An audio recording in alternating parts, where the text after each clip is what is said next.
အားလုံးပဲမင်္ဂလာပါ Invincible 49 YouTube channel ကနေပြီးတော့ကြိုဆိုလိုက်ရပါတယ်ဗျဒီကနေ့မှာတော့ကျွန်တော်တို့အနေနဲ့ Arsenal ရဲ့တိုက်စစ်ကစားသမားခေါ်ယူမှုတွေနဲ့ပတ်သက်တဲ့နောက်ဆုံးရပြောင်းရွှေ့သတင်းတွေကိုသုံးသပ်ဆွေးနွေးသွားမှာဖြစ်ပါတယ်ဗျဒီနေရာမှာကျွန်တော်ပထမဆုံးသုံးသပ်ဆွေးနွေးချင်တာကတော့ Arsenal ရဲ့နီးပြ Mikel Arteta ကလာမယ့်ရာသီ၎င်းတို့ရဲ့တိုက်စစ်ကိုဦးဆောင်မဲ့ကစားသမားအဖြစ်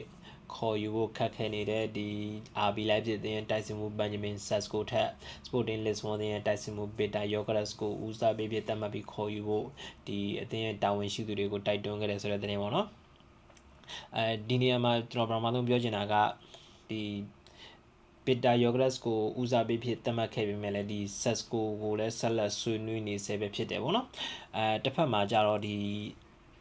Sporting Lisbon ရဲ့တိုက်စစ်မှု Peter Gyökeres ကသူ့ရဲ့နီးစပ်ရာအတိုင်းဝိုင်းတွေကိုပြောခဲ့တာကဒီ Arsenal အသင်းကသူ့ရဲ့ဒီဦးစားပေးရွေးချယ်မှုဖြစ်တယ်အဲ့တော့ကြောင့် Arsenal အသင်းရဲ့ဒီကမ်းလှမ်းမှုတွေကိုနောက်ဆုံးချိန်ထိသူစောင့်ဆိုင်သွားမယ်ဆိုပြီးပြောခဲ့တယ်ပေါ့နော်အဲ့ဒီတော့ကြောင့်ဒီ Arsenal အသင်းကဒီ Peter Gyökeres နဲ့ဒီ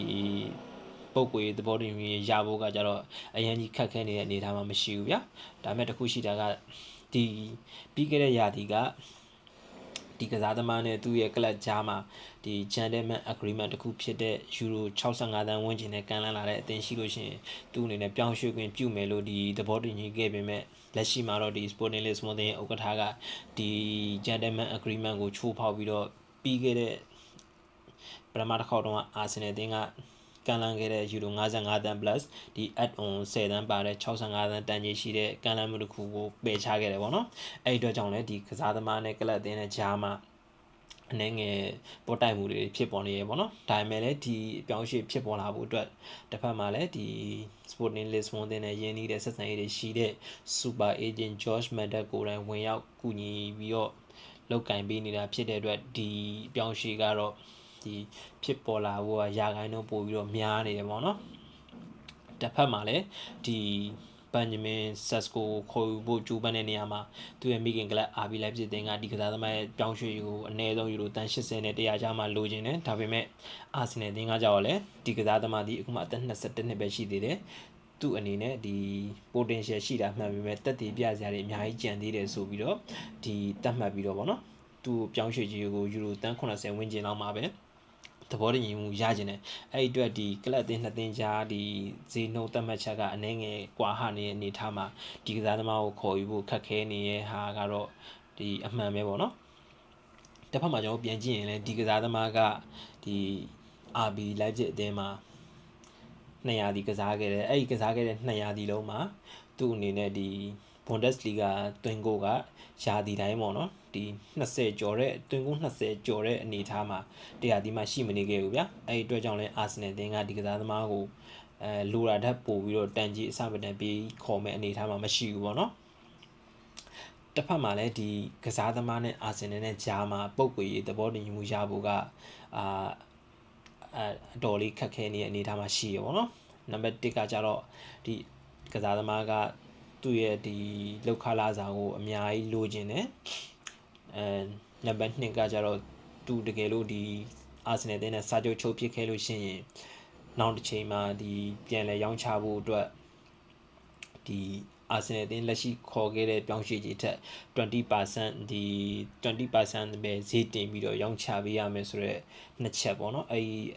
ဒီဟာတွေကအဓိကအဟန့်တားဖြစ်နေတယ်ပထမတစ်ချက်လာစာငွေကတော့ Arsenal တင်းအတွက်တိတ်ပြီးတော့အခက်အခဲမရှိနိုင်ဘူးဒီညှိနှိုင်းလို့ရမယ်ဆိုပေမဲ့ဒုတိယတစ်ချက်ဖြစ်တဲ့ဒီနောက်တစ်ချိန်မှာ Sesko ကိုတဘောကျလာတဲ့အသင်းပေါ်လာခဲ့လို့ရှင်ရောင်းချဖို့ 20% ဆိုတဲ့အနေအထားကတော့ဘလို့မှ Arsenal အသင်းလိုက်ရောပေးနိုင်တဲ့အနေအထားမှမရှိဘူးဗျာအရင်တုန်းကဒီ Arsenal အသင်းရဲ့ superstar player တွေဖြစ်တဲ့ဒီ Unai တို့ Ozil တို့ Alexis Sanchez တို့အဲ့လိုကစားသမားအနေနဲ့တုန်းကတော့မှဒီလိုမျိုး agreement ကိုဘယ်တော့မှမယူခဲ့ဘူးပြီးတော့ Arsenal အသင်းရဲ့တမိုင်းမှာလည်းဒီလိုမျိုးဗျာအင်မတန်နေပါတဲ့ percentage တခုနဲ့ပြန်လဲရောင်းချရမယ်ဆိုတော့ဒီ agreement မျိုးပဲကစားသမားအောင်မှသူတို့ထည့်ချုပ်ခဲ့ဘူးတာမရှိဘူးဥမာပြောရရင်များ Arsenal အသင်းကတန်း80နဲ့သူ့ကိုခေါ်လိုက်တယ်ပဲဒါနောက်တကယ်လို့ Barcelona or Real Madrid ကသူ့ကိုကန်လန်းလာခဲ့လို့ရှင်ဒီလက်ရှိတန်း80ထက် 20% ပေါင်းပြီးတော့ရောင်းချပေးရမယ်အဲ့လိုမျိုးဆိုလို့ရှိရင်ဗျာဒီလက်ရှိ ဘောလုံးရက်ဝန်းမှာကစားသမားတယောက်စူပါစတာကစားသမားတယောက်ကိုခေါ်လိုက်ပြီဆိုလို့ရှိရင်သူ့ရဲ့စာချုပ်တန်ကြေးကအနည်းဆုံးယူရိုတန်း200တို့250တို့ထည့်ချုပ်နေတဲ့အနေအထားမှာသူ့အနေနဲ့ဒီလက်ရှိတန်း80ကိုဒီတန်း80 80ဝန်းကျင်ကိုမှ 20% ပဲဒီထပ်တိုးပြီးတော့ရောင်းချနိုင်မယ်ဆိုတော့ဒီသဘောတူညီချက်ကဗျာအာဆင်နယ်လို့အသင်းတော်ဟာတာဖြစ်နေတယ်ပြီးတော့နောက်တစ်ခုကအာဆင်နယ်အသင်းဒီဘန်ဂျမင်ဆက်စကိုရဲ့ဒီအနာဂတ်အစီအစဉ်မှာအကြာကြီးကစားမယ်ဆိုတဲ့စိတ်ကူးမျိုးဒီကစားသမားမှာရှိမနေဘူးဗျာအာဆင်နယ်အသင်းကနေတဆင့်ခုနကပြောတဲ့ဒီဘာစီလိုနာအော်ရီယယ်မက်ဒရစ်ကကန်လာမယ်ဆိုလို့ရှိရင်သူ့အနေနဲ့ပြောင်းမယ်အဲ့လိုမျိုးသူ့ရဲ့ဒီစိတ်ထဲမှာသတ်မှတ်ထားတယ်ဆိုတဲ့အတွက်ဖြစ်နိုင်မြအဲ့လိုကစားသမားမျိုးတော့ကျွန်တော်တို့ကမခေါ်သေးခြင်းပြောရလို့ရှင်သူကကြတော့ဒီအာဆင်နယ်ကိုလာမှာအသင်းအတွက်ကစားမှာမဟုတ်ဘူးသူ့ရဲ့ဒီကိုဘယ်လိုပြောမလဲကြော်ကြားမှုအတွက်တဆင့်ခံအသုံးချမဲ့အနေထားမျိုးနဲ့သူကပြောင်းมาဖြစ်တဲ့အတွက်ဒီလိုကစားဒီလိုစိတ်တက်ရှိတဲ့ကစားသမားကိုကျွန်တော်တို့ကအခုချိန်မှာမလိုအပ်ဘူးဗျာဒီလားတကယ်လို့ပြောင်းရွှေ့ခဲ့ရင်လည်းဒီနောက်တစ်ချိန်ဒီသူသဘောကျတဲ့အသင်းကကန်လန်းလာလို့ရှိရင်အသင်းကိုကလန်ကဆန်လုပ်ဖို့လည်းဝင်လေးမဲ့သူမျိုးမဟုတ်ဘူးဗျဒီလိုစိတ်တက်ရှိတဲ့ကစားသမားမျိုးอ่ะလေအဲ့တော့ကျွန်တော်ကဒီအဲ့ကစားသမားရဲ့စိတ်တက်ကိုတော့မကြိုက်ဘူးဗျတကယ်လို့ခုနပြောတဲ့ Beta Yogras ကိုဒီ Benjamin Sesko ကိုရောက်မလာခဲ့ဘူးဆိုလို့ရှိရင် Arsenal အသင်းရဲ့တတိယဦးစားပေးတိုက်စစ်မှုကဘယ်သူဖြစ်မလဲဆိုတော့ဒီလက်ရှိမှာသတင်းတွေထွက်နေတယ်အရင်ရာသီတွေတုန်းကလည်းသတင်းထွက်ခဲ့တယ်ဒါပေမဲ့တကယ်မှရောက်မလာခဲ့ဘူးသူကတော့ဒီ Arsenal အသင်းရဲ့ဒီပိတ်သက်ပါလို့အချိန်ချင်းဝန်ခံခဲ့ဘူးတဲ့ဘီလာအသင်းရဲ့တိုက်စစ်မှု Oli Watkinsဒီကစားသမားရဲ့အသက်ကအခုချိန်မှာအသက်29နှစ်ကျော်နေပြီမကြခင်မှာ30ပြည့်တော့မယ်ဒါပေမဲ့30ပြည့်တော့မယ်ကစားသမားတယောက်ကိုသူ့ရဲ့မိခင်ကလပ်အက်စတွန်ဗီလာကလည်းလွယ်ကူဈေးပေါနဲ့တော့ရောင်းထုတ်မှာမဟုတ်ဘူးဗျာအနည်းဆုံးပေါင်တန်40နဲ့50ဝန်းကျင်ပတ်ချလဲမှာသူကအဲ့လောက်ရမှရောင်းမှာဗီလာကလည်းအဲ့တော့ကြောင့်ဒီကစားသမားဒီတတိယဦးစားပေးမှာပဲရှိတယ်ဖြစ်နိုင်ကြီးကတော့အင်မတန်နည်းတယ်ပေါ့နော်နောက်ပိတ်ဆုံးဘလို့မှဒီခုနပြောခဲ့တဲ့ဒီBeta Yogras ကို Benjamin Sesko ကိုလုံးဝသဘောတူညီမှုမရမှသာဒီကစားသမားကိုကြိုးစားမဲ့အနေအထားဖြစ်တယ်ပေါ့နော်သူကတော့ဦးစားပေးရွေးချယ်ရမယ့်တိုက်စစ်မှုတွေမှာမပါဘူးပေါ့နော်ဒါကကြောင့်ကျွန်တော်တို့အာဆင်နယ်အသင်းရဲ့အထောင်တိုက်စစ်မှုနေရာတွေမှာသတင်းထွက်နေတဲ့ကစားသမားတွေပေါ့နော်နောက်ထပ်တစ်ခုကကျတော့အာဆင်နယ်အသင်းရဲ့ဒီတောင်မှန်တိုက်စစ်ကစားသမားခေါ်ယူမှုပေါ့နော်ဒီပြီးခဲ့တဲ့ပြောင်းရွှေ့ရာသီဆက်စားခြင်းမှာသတင်းတွေထွက်ခဲ့တဲ့ဒီနီကိုဝီလီယမ်တို့ရိုဒရီဂိုတို့အန်တိုနီဂေါ်ဒွန်တို့စတဲ့ကစားသမားတွေနဲ့အခုချိန်မှာဘယ်သူမှနီးစပ်တဲ့အနေအထားမှာမရှိနေဘူးဗျာနီကိုဝီလီယမ်ကတော့ကျွန်တော်လုံးဝမေးထားတယ်လို့ရပြီဒီကစားသမားကသူ့ရဲ့ဒီအိမ်မက်ကလပ်ကဘာစီလိုနာသူကဘာစီလိုနာကိုပဲပြောင်းမယ်ဘာစီလိုနာကိုဒါသူ့ရဲ့ဦးစားပေးရွေးချယ်မှုဖြစ်တဲ့အတွက်ဂျန်တဲ့ကလပ်တွေရဲ့ဒီကန်လန်းမှုတွေကိုသူ့အနေနဲ့လုံးဝမစင်စားဘူးလို့သူကအပြစ်ပြောခဲ့ပြီးသားအဲ့တော့ကျွန်တော်ဒီကစားသမားလုံးဝမေးနိုင်လို့ရပြီဒုတိယတစ်ယောက်ကကြတော့ဘယ်သူဖြစ်မလဲဆိုလို့ရှိရင်ဒီရိုဒရီဂိုပေါ့နော်ရိုဒရီဂိုကပြီးခဲ့တဲ့ဘောလုံးရာသီကုန်ကန်ဒီမှာဒီအသင်းနဲ့ကတောက်ကစားလေးဖြစ်ခဲ့တယ်အဲ့ဒါဘာလဲဆိုတော့ဒီ Real Madrid ကကြတော့ဒီVinicius တို့ဒီ Bellingham တို့ Mbappe တို့ကကြတော့ဒီ A class player တွေပေါ့နော်အဲ့အတွက်သူ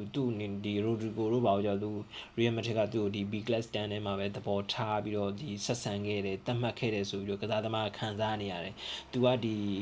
ရှေ့ကခုနပြောကြတဲ့ကစားသမား3ယောက်လောက်ဦးစားပေးမခံရဘူး4ပေးမခံရဘူးလို့ခံစားနေရတယ်သူ့အနေနဲ့အသင်းပြောင်းမှုကြိုးစားနိုင်တယ်ဆိုတဲ့သတင်းတွေထွက်ခဲ့တယ်ပေါ့နော်ဒါပေမဲ့ဒီနီးပြဒီဂျာဗီလုံးဆိုရောက်ပြီးနောက်ပိုင်းမှာဒီကစားသမားနဲ့ဆွေးနွေးမှုတွေပြုလုပ်ခဲ့တယ်နောက်ပိုင်းမှာကစားသမားစိတ်ပြန်လှည့်ပြီးတော့ Real Madrid အတွက်သူတိုက်ပွဲဝင်မယ်သူရဲ့နေရာအတွက်တိုက်ပွဲဝင်မယ်ဆိုပြီးပြောကြားခဲ့တယ်ဒါပေမဲ့လက်ရှိကစားနေတဲ့ဒီ Club World Cup FIBA Club World Cup မှာလည်းဒီနောက်ဆုံးပွဲမှာဆိုလို့ရှိရင်သူ့အနေနဲ့ဒီအရန်ခုံမှာပဲထိုင်ခဲ့ရတယ်အလုံးစုပြောတဲ့ဒီသူကဒီအနာဂတ်အစီအစဉ်ထဲမှာရေးပါတယ်ဆိုတာကဘယ်လိုမျိုးခံနာလဲဆိုတော့အခုချိန်မှာတော့မသေးခွဲသေးဘူးပေါ့နော်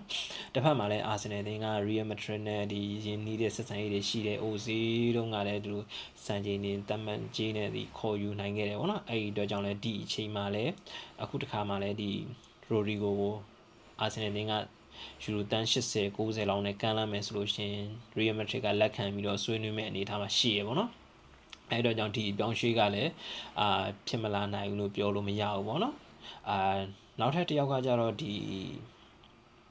ီအန်တိုနီဂေါ်ဒန်ပေါ့နော်ဒီကစားသမားကလက်ရှိနယူကာဆယ်နဲ့လည်းစာချုပ်တွေကျန်သေးတယ်ပြီးတော့သူ့ရဲ့မိခင်ကလပ်နယူကာဆယ်ကလည်းချန်ပီယံလိဝင်ခွင့်ရထားတာဖြစ်တဲ့အတွက်အလွယ်တကူတော့ခေါ်ယူနိုင်မဲ့အနေအထားမှာမရှိဘူးဗျာပြီးတော့ဒီနယူကာဆယ်တင်ကဒီအန်တိုနီဂေါ်ဒန်ကိုဒီသူ့ရဲ့အရင်ကလပ်အေဗာတန်ကနေခေါ်ခဲ့တော့ယူရိုတန်50လောက်ပေါင်တန်50လောက်နဲ့ခေါ်ခဲ့တာဖြစ်တဲ့အတွက်လက်ရှိချိန်မှာပြန်လဲရောင်းချမယ်ဆိုလို့ရှိရင်တော့အနည်းဆုံးပေါင်တန်80တက်မနည်းတဲ့ကြီးနဲ့ကန်လမ်းမှာတော့ရောင်းချမယ်အနေထားမှာရှိရပေါ့နော်ပြီးတော့လက်ရှိမှာလည်းနယူကာဆယ်တင်ငွေလိုနေတဲ့အသင်းမဟုတ်ဘူးဗျာအဲ့တော့ကြောင့်ဒီအန်တိုနီဂေါ်ဒန်ကပြောင်းရွှေ့ကဖြစ်တော့ဖြစ်နိုင်တယ်ဒါပေမဲ့တော်လေးခက်ခက်ခဲကြိုးစားမယ်အနေထားမှာရှိရပေါ့နော်နောက်ထပ်ဒီနောက်ဆုံးထွက်လာတဲ့တင်ကဘာလဲဆိုလို့ရှိရင်ဒီအာဆင်နယ်တင်ကချယ်ဆီတင်ရဲ့ဒီတောင်မန်တိုက်စစ်ကစားသမားမာဒူအကီကိုသဘောပေါ့နော်သဘောကျနေတယ်ခေါ်ယူဖို့ကြိုးစားနိုင်တယ်ဆိုတဲ့အချက်ပေါ့နော်အဲ့ဒါကလည်းဒီ Chelsea အသင်းဒီကစားသမားကိုရောင်းထုတ်မယ်လို့သတင်းထွက်ပေါ်လာပြီးချင်းအာဆင်နယ်ကခေါ်ယူဖို့သဘောကျတယ်ဆိုပြီးတော့ချက်ချင်းသတင်းတက်လာခဲ့တယ်ပေါ့နော်ဖြစ်တော့လည်းဖြစ်နိုင်တယ်ဗျဘာဖြစ်လို့လဲဆိုရှင်အာဆင်နယ်ကအခုနောက်ပိုင်းနှစ်တွေမှာ Chelsea နဲ့ကနှစ်တိုင်းလုံးလိုကစားသမားတွေဝယ်ယူမှုတွေကဖြစ်ပေါ်နေရဗျာဒီနောက်ဆုံးပြောင်းရွှေ့ဆိုလို့ရှိရင်လည်းဒီနှစ်ပြောင်းရွှေ့ရာသီမှာဖြစ်ထားတဲ့ Chelsea ရဲ့ဂိုးသမားကီပါရီဇာဘလာကပေါ့နော်သူ့ကိုဒီအာဆင်နယ်ကအရန်ဂိုးသမားအဖြစ်ဒ